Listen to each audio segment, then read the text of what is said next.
უკანონო კრიპტომაინინგი, სწორედ ამ მიზეზით არის განპირობებული, რომ მოსახლეობა იძულებულია სხვა ალტერნატივა არ არსებობს რეალურად რეგიონში. Ერთ-ერთი სამუშაო ადგილი, ოფიციალური სამუშაო ადგილი არის სკოლა და პოლიცია. სატყეოც კიდე სატყეოშიც მუშაობენ.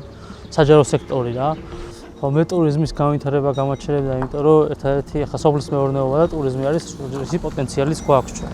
საზოგადოებრივი ტრანსპორტიც არ გვაქვს, რომ ესტიაც დაუკავშირდეთ და არც სხვა სახელმწიფო სერვისებით ვართ მაინც და მაინც დიდად მრავალფეროვანი და ვფიქრობ, ეს მიმართულება რომ განვითარდება და ცოტა სახელმწიფოს მხრიდან ხელშეწყობა როცა იქნება, მეტი ახალგაზრდა დარჩება რეგიონში და ეს ზემო სვანეთისთვისაც მნიშვნელოვანია, იმიტომ რომ ზემო სვანეთი ერთ-ერთი ყველაზე მოწინავე რეგიონია მათ შორის, სადაც ახალგაზრდების განიცლება რეგიონი და ჩემი აზრით ტურიზმის სექტორი, აგროტურიზმი, კულტურული ტურიზმი, სხვადასხვა სფეროების განვითარების პოტენციალი არის როგორც ხაიში, ასევე ჭუბერში, იდლიანში, ნაკრაში და ეს ხელს შეუწყობს რეგიონში ახალგაზრდების შენარჩუნებას და განვითარებას.